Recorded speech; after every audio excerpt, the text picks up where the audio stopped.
Hello dear students, अस्सलाम वालेकुम जुले। मेरा नाम मोहम्मद इलियास है और आज मैं आप लोगों को फ़िज़िक्स क्लास 12 यूनिट सेकंड पढ़ाने जा रहा हूं, जो कि है करंट इलेक्ट्रिसिटी। फर्स्ट यूनिट में आपने इलेक्ट्रोस्टैटिक के बारे में पढ़ा होगा, चार्ज एट रेस्ट। तो उसमें आपने पढ़ा होगा चार्ज जब रेस्ट पे होती है तो उसके साथ कितने फिनोमेनास एसोसिएटेड होते हैं। तो आपने उन चीज़ों के बारे में पढ़ लिया होगा फर्स्ट यूनिट में। तो आज हम करंट इलेक्ट्रिसिटी में पढ़ने वाले हैं चार्ज इन मोशन। जब चार्ज मोशन में होती है तो उसके साथ जो भी फिनोमेनास एसोसिएटेड होते हैं हम उनके बारे में भी इनके बारे में पढ़ेंगे इस सेकंड यूनिट में। ठीक है, तो करंट इलेक्ट्रिसिटी, तो करंट इलेक्ट्रिसिटी बेसिकली क्या है? बेसिकली ये एक ब्रांच ऑफ फिजिक्स है जिसमें हम जो है चार्ज इन मोशन के बारे में पढ़ते हैं। ठीक है, तो हम इस तरह से लिख सकते हैं, current electricity is a branch of physics in which is a branch of physics which deals with the study of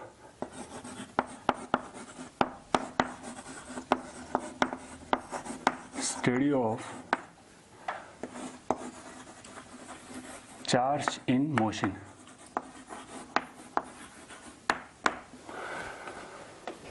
ठीक है, तो करंट इलेक्ट्रिसिटी में हम पढ़ेंगे चार्ज इन मोशन के बारे में और इससे जुड़े हुए तमाम फिनोमिनास के बारे में हम पढ़ेंगे। जिस तरह से हमने इलेक्ट्रोस्टैटिक में चार्ज एट रेस्ट के बारे में पढ़ा था और उससे जुड़ा हुआ फिनोमिनास के बारे में पढ़ा था, इसी तरह से हम करंट इलेक्ट्रिसिटी में चार्ज इन मोशन के बारे में पढ़ेंगे। ठीक है, तो इसमें सबसे पहला जो टॉपिक हमें पढ़ना है वो है इलेक्ट्रिक करंट।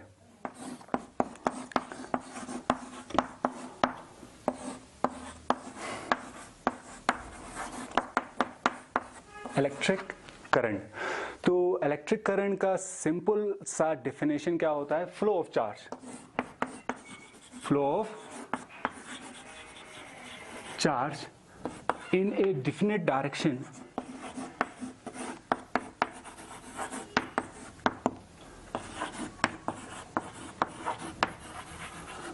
Definite direction. तो इलेक्ट्रिक करंट का क्या मतलब होता है? इलेक्ट्रिक करंट का मतलब होता है flow of charge in a definite direction. जब वही चार्ज जो स्टैटिक था, जब वो किसी कंडक्टर के थ्रू फ्लो करती है तब जो है करंट बनती है। ठीक है, तो इसी को हम कहते हैं flow of charge is called in a definite direction is called electric current. ठीक है, अब ये तो हुआ इसका डिफिनेशन। अब हम इसको मेजर कैसे, मैथमेटिकल फॉर्मूला हम इसका कैसे लिखते हैं? ठीक है, तो हम इसको मेजर कैसे करते हैं ये देखते हैं।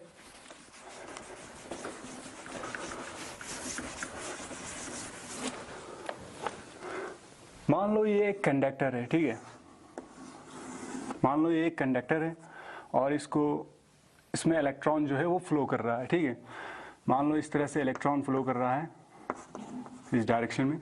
तो हम कैसे मेजर करते हैं? हम यहाँ पे एक पॉइंट लेते हैं। ठीक है, मान लीजिए ये हमने एक पॉइंट ले लिया।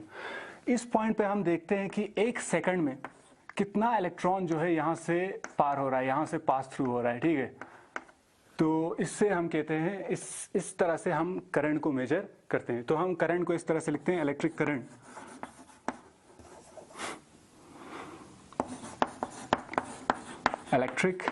Current is equal to charge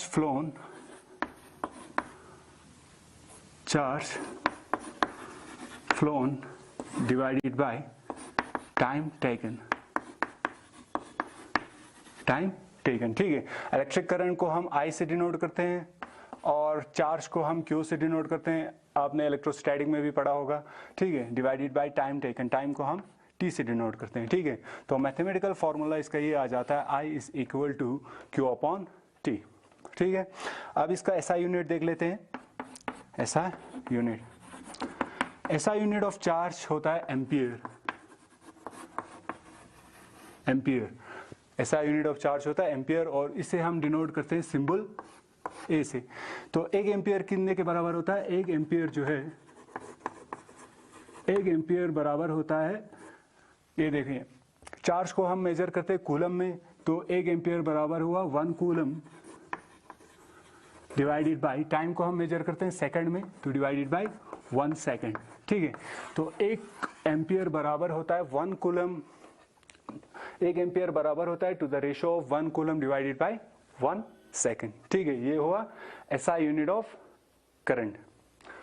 तो एक बार फिर से रिपीट कर देता हूं, करंट इलेक्ट्रिसिटी में हम पढ़ेंगे चार्ज इन मोशन के बारे में।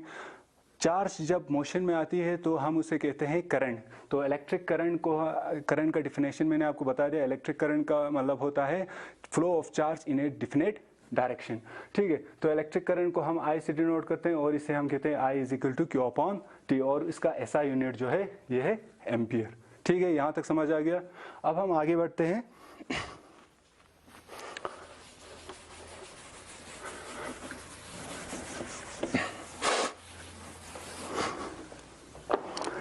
यहाँ पे एक इम्पॉर्टेंट चीज याद रखने की जरूरत है।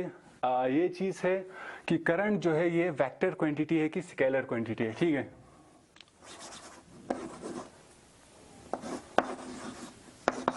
whether current is a vector quantity or scalar quantity। ठीक, सॉरी, आपने 11th क्लास में और 10th क्लास में पढ़ा होगा वेक्टर क्वांटिटी के बारे में। तो वेक्टर क्वांटिटीज वो क्वांटिटी होती है जिनका मैग्नीट्यूड के साथ साथ एक पार्टिकुलर डायरेक्शन भी होती है। ठीक है, तो मैंने अभी चार्ज के करंट के डिफिनेशन में मैंने अभी आपसे कहा कि flow of charge in a particular direction is called current. ठीक है, इसमें एक डायरेक्शन है करंट का, लेकिन करंट जो है वो क्या है, स्केलर क्वांटिटी है। ये बहुत ही इंपॉर्टेंट चीज़ है, ये पूछा जाता है एग्जाम में, इसको आप याद रखिए। करंट जो है वो क्या है, स्केलर क्वांटिटी। अब क्वेश्चन अराइज होता है क्यों है स्केलर क्वांटिटी, जब इसका एक पार्टिकुलर डायरेक्शन है तो ये वेक्टर क्वांटिटी होनी चाहिए, लेकिन क्यों स्केलर क्वांटिटी है। ठीक है, क्योंकि वेक्टर, जितने भी वेक्टर क्वांटिटीज है वो वेक्टर लॉ ऑफ एडिशन को फॉलो करती है। ठीक है, जिस तरह से अगर मान लीजिए ये हमारा 2 वेक्टर है, मान लो इसको हम P वेक्टर कहते हैं, इसको हम Q वेक्टर कह रहे हैं। ठीक है, तो इसका रिजल्टेंट होना चाहिए ये R वेक्टर, ये इसका रिजल्टेंट वेक्टर होता है parallelogram law of vector addition से। ठीक है, या triangle law of vector addition से भी आप निकाल सकते हैं। ठीक है, तो अगर मान लीजिए अगर ये हमारा 3 न्यूटन का है फोर्स है, ठीक है, और मान लीजिए ये 4 न्यूटन का फोर्स है, तो वेक्टर लॉ ऑफ एडिशन की वजह से इसका फॉर्मूला बनता है हमारे पास। रिजल्टेंट क्या फॉर्मूला आता है, रिजल्टेंट फॉर्मूला होता है हमारे पास square root of P square plus Q square plus 2P Q cos theta. ठीक है, तो इसका रिजल्टेंट हमेशा यहाँ पे इस एंगल पे डिपेंड करता है, इस एंगल पे डिपेंड करता है जो P और Q के बिटवीन में है। ठीक है, तो यहाँ पे करंट के केस में ये जो है इस एंगल पे डिपेंड नहीं करता। फॉर एग्जांपल मैं आपको यहाँ पे बना के दिखाता हूँ। मान लीजिए ये यहाँ से एक करंट आ रही है, ठीक है, और ये यहाँ से एक करंट आ रही है। मान लीजिए ये 3 एम्पियर का करंट आ रही है यहाँ से, और मान लीजिए यहाँ से 4 एम्पियर का करंट आ रही है। ठीक है, और ये दोनों यहाँ पे मिल रहा है, तो रिजल्टेंट जो करंट होगा यहाँ से कितना फ्लो होगा, ये बनेगा 4 5 6 7 एम्पियर का करंट। ठीक है, और इस केस में हमारा आया था, इस केस में अगर हम देखें, अगर हम फॉर्मूला यहाँ पे पुट करके देखें तो ये हमारा आ गया, आता है 5 न्यूटन। ठीक है, अगर ये यहाँ पे हम ये इस फॉर्मूले में पुट करके इन दोनों की वैल्यू P और Q की वैल्यू अगर हम पुट करके यहाँ इस फॉर्मूले में पुट करके देखें तो ये हमारा आता है वैल्यू 5 न्यूटन। ठीक है, लेकिन यहाँ पे देखिए आप, हमारा वैल्यू आ रहा है 7 न्यूटन। यहाँ पे इस एंगल पे ये डिपेंड नहीं करता, आप किसी भी एंगल पे अगर डालिए तो जब ये दोनों 3 एम्पियर और 4 एम्पियर का करंट जब मिलेगा तो हमारा रिजल्टेंट हमेशा से क्या आएगा, 7 एम्पियर का आएगा। ठीक है, तो ये इस एंगल पे डिपेंड नहीं करता, मतलब ये वेक्टर लॉ ऑफ एडिशन को ओबे नहीं करता, इसीलिए ये जो है करंट जो है ये स्केलर क्वांटिटी है। ठीक ठीक है, आगे बढ़ते हैं।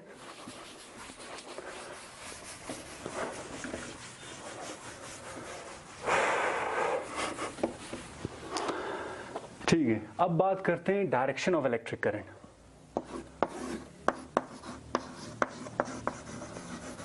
Direction of electric current.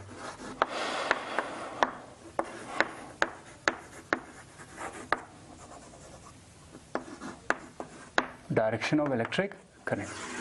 ठीक, डायरेक्शन ऑफ इलेक्ट्रिक करंट को समझने से पहले आपको चार्ज कैरियर को समझना बहुत ज़रूरी है। ठीक है, अब चार्ज कैरियर क्या होता है देखिए, अगर हम मेटल की बात करें, कंडक्टर की बात करें, तो इसमें जो चार्ज कैरियर होता है वो होता है इलेक्ट्रॉन।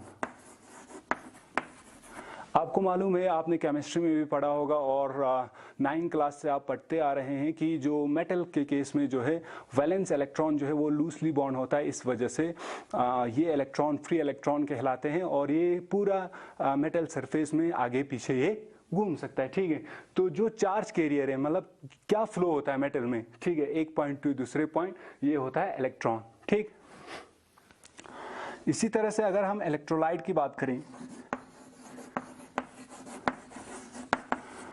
इलेक्ट्रोलाइट, तो जैसे इलेक्ट्रोलाइटिक सॉल्यूशन अगर हम ले ले NaCl, ठीक है, तो इसमें होता है पॉजिटिव आयन और नेगेटिव आयन। ठीक है, पॉजिटिव मेटल के केस में सिर्फ इलेक्ट्रॉन होता है और इलेक्ट्रोलाइट के केस में, इलेक्ट्रोलाइटिक सॉल्यूशन के केस में पॉजिटिव आयन और नेगेटिव आयन दोनों होता है। ठीक है, इसी तरह से गैसेस के केस में होता है इलेक्ट्रॉन और पॉजिटिव आयन। ठीक, अगर हम सेमीकंडक्टर की बात करें,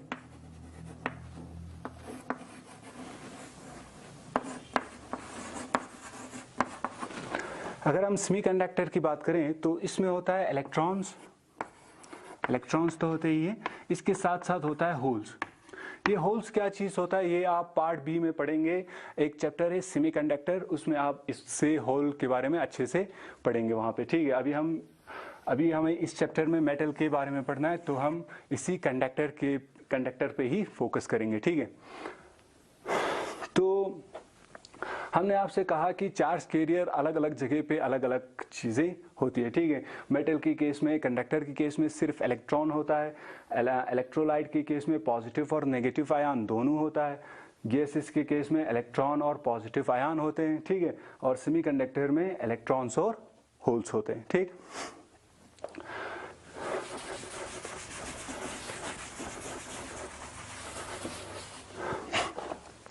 तो हम बात कर रहे थे डायरेक्शन ऑफ इलेक्ट्रिक करंट के बारे में। ठीक है, तो डायरेक्शन ऑफ इलेक्ट्रिक करंट अगर हम मेटल की बात करें, ठीक, अगर ये पॉजिटिव से जुड़ा हुआ है, इस तरह से एक बैटरी के साथ जुड़ा हुआ है, ये पॉजिटिव ये नेगेटिव, तो यहाँ पे जो इलेक्ट्रॉन्स होंगे, क्योंकि ये नेगेटिवली चार्ज होता है, तो ये किस तरफ जाएंगे, ये पॉजिटिव की तरफ जाएंगे। ठीक है, तो डायरेक्शन ऑफ इलेक्ट्रॉन जो होता है, direction of flow of electron जो होता है वो होता है पॉजिटिव, नेगेटिव टू पॉजिटिव। इसी करंट को हम कहेंगे electronic current, electronic current. Electronic current का मतलब हुआ फ्लो ऑफ, डायरेक्शन ऑफ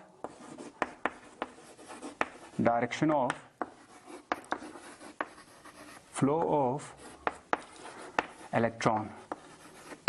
तो ये कहां से कहां होता है, negative terminal to positive terminal of the battery. ठीक, अगर हम मान लेते हैं ये एक कंडक्टर नहीं है, ये एक इलेक्ट्रोलाइटिक सॉल्यूशन है। ठीक है, तो इसमें पॉजिटिव आयंस भी होंगे और नेगेटिव आयंस दोनों होंगे। ठीक है, तो जो पॉजिटिव आयंस होंगे यहाँ पे वो किस तरफ मूव करेंगे, वो हमेशा नेगेटिव की तरफ जाता है। ठीक है, तो जो पॉजिटिव आयन अगर इस केस में होगा तो ये जाएगा नेगेटिव की तरफ। ठीक है, तो इस टाइप ऑफ करंट को हम कहेंगे कन्वेंशनल करंट, कन्वेंशनल करंट। ठीक है, तो कन्वेंशनल करंट का सिंपल सा मतलब हुआ डायरेक्शन ऑफ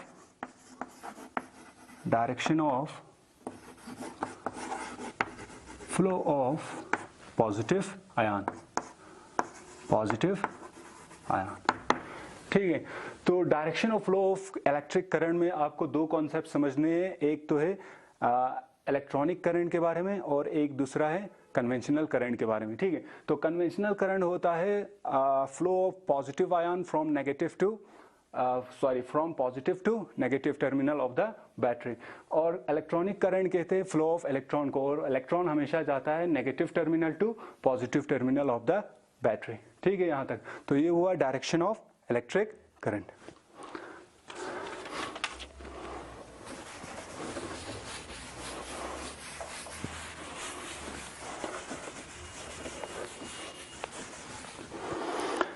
अब हम बात करेंगे ड्रिफ्ट वेलोसिटी की। ये बहुत ही इंपॉर्टेंट टॉपिक है, ड्रिफ्ट वेलोसिटी।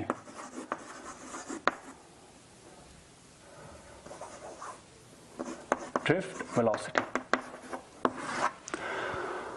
देखिए, अगर इस चैप्टर में हमें ज़्यादातर कंडक्टर के बारे में पढ़ना है तो हम कंडक्टर पे ही फोकस करेंगे, ठीक है। मान लेते हैं ये एक कंडक्टर है, ठीक है। कोई भी वायर हो सकती है, कोई भी मेटल हो सकता है, तो मान लेते हैं ये एक कंडक्टर है।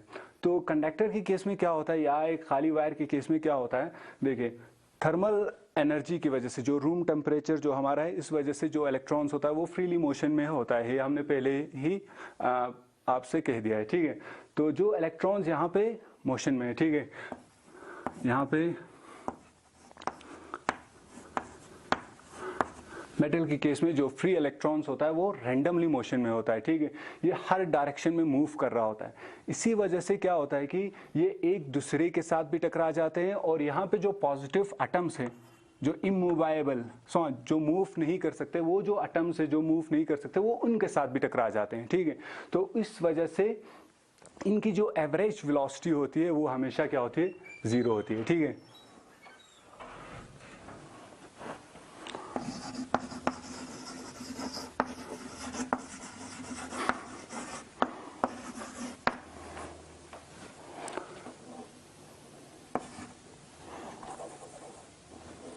So average velocity of free electrons is always 0. Is always 0, ठीक है। तो यहाँ पे जो एवरेज वेलोसिटी है जो फ्री इलेक्ट्रॉन्स जो कंडक्टर में होते हैं, तो उसमें क्या होता है, इसमें जो है उनकी एवरेज वेलोसिटी हमेशा 0 होती है। क्यों होती है? क्योंकि ये रैंडमली मूव कर रहे होते हैं आगे पीछे, तो ये खुद से भी टकरा जाते हैं, दूसरे इलेक्ट्रॉन से भी टकरा जाते हैं, और जो उसमें इमूवेबल जो एटम्स होते हैं वो उनसे भी, पॉजिटिव एटम्स होते हैं उनसे भी टकरा जाते हैं, ठीक। तो उस वजह से उसकी जो एवरेज वेलोसिटी होती है वो हमेशा 0 होती है, ठीक है। यही वजह है कि जो खाली तार होती है, जो आपके घरों में जो खाली तार है, जो किसी से जुड़ा नहीं है, किसी सेल, बैटरी या किसी ऑटर सर्किट से जुड़ा नहीं है, उनमें करंट नहीं होता। क्यों नहीं होता? हमने पहले ही कहा कि इलेक्ट्रिक करंट के डिफिनेशन में हमने पहले ही कह दिया था कि flow of charge is called current, ठीक।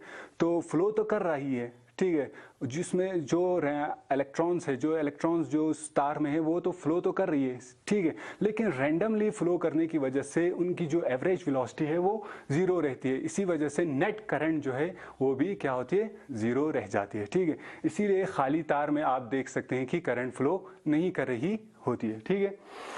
तो क्या होता है, जब हम इसी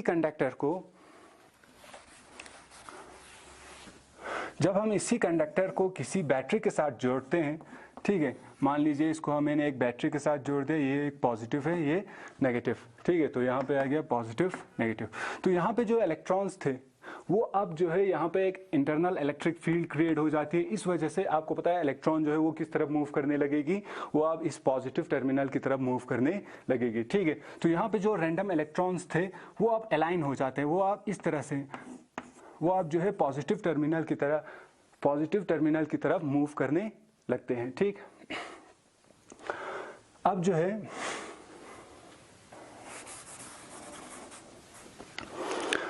है एक बात कर लेते हैं, ओके। अब हम पढ़ेंगे ड्रिफ्ट वेलोसिटी क्या होती है, ठीक है, या इस तरह से भी हम कह सकते हैं flow of electric charge in a conductor किस तरह से होती है, इलेक्ट्रिक चार्ज किस तरह से फ्लो करती है इन एक कंडक्टर में, इसके बारे में हम पढ़ेंगे, ठीक है। मान लीजिए ये एक कंडक्टर है, ये एक वायर है, ठीक है, यहाँ पे बहुत सारे इलेक्ट्रॉन्स जो है वो फ्रीली मूव कर रहे होंगे, ठीक है। तो ये जो इलेक्ट्रॉन्स होते हैं जो कंडक्टर के अंदर, ये रैंडमली मूव कर रहे होते हैं, ठीक है। कोई इधर जा रहा होता है, कोई इधर जा रहा होता है, कोई इधर जा रहा होता है, कोई इधर जा रहा होता है। तो इस वजह से क्या होता है, ये एक दूसरे के साथ भी टकरा जाते हैं, और यहाँ पे जो पॉजिटिव एटम्स होते हैं ये इनके साथ भी टकरा जाते हैं, ठीक है। तो इस वजह से उनका जो थर्मल वेलोसिटी जो होती है वो नेट थर्मल वेलोसिटी जो होती है वो हमेशा ज़ीरो होती है, ठीक है।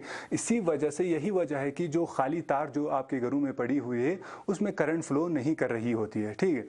तो इनका जो थर्मल वेलोसिटी होती है, एवरेज थर्मल वेलोसिटी,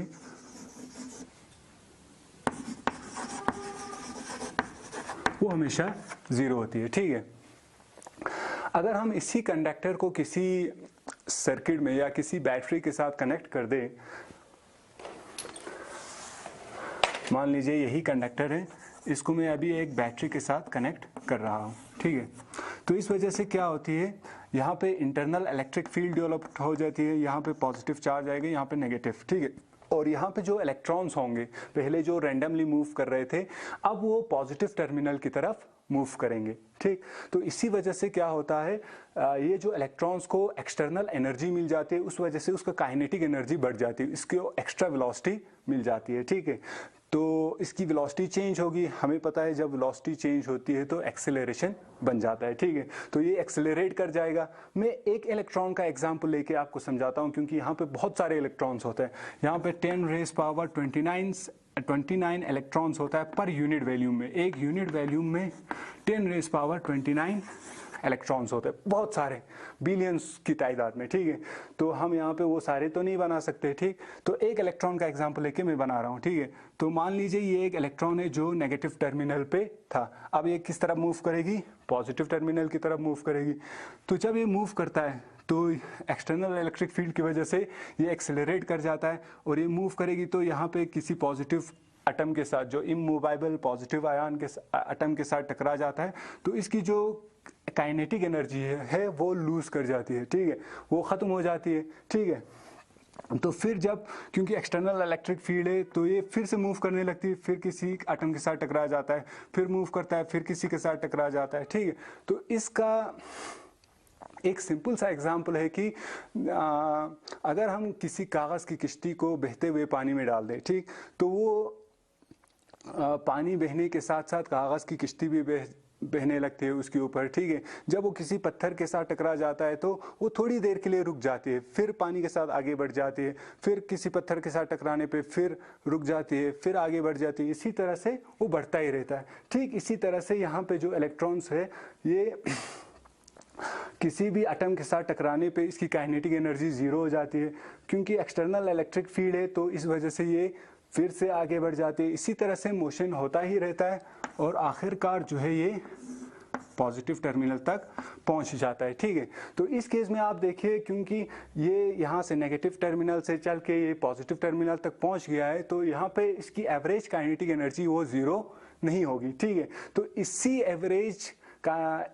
इसी एवरेज वेलोसिटी को हम कहते हैं ड्रिफ्ट वेलोसिटी, ठीक है। जो एक्सटर्नल इलेक्ट्रिक फील्ड की वजह से जो वेलोसिटी उसको मिली है, तो इसी एवरेज वेलोसिटी को हम कहते हैं ड्रिफ्ट वेलोसिटी, ठीक है। तो इसके डेफिनेशन हम इस तरह से लिख सकते हैं, drift velocity is the average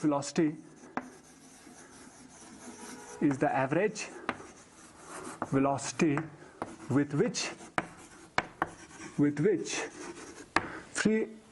with which free electrons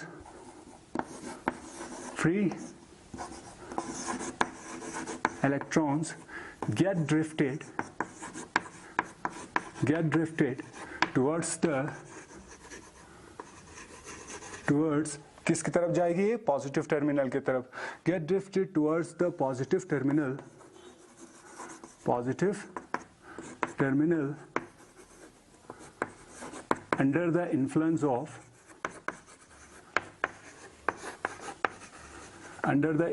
of external electric field.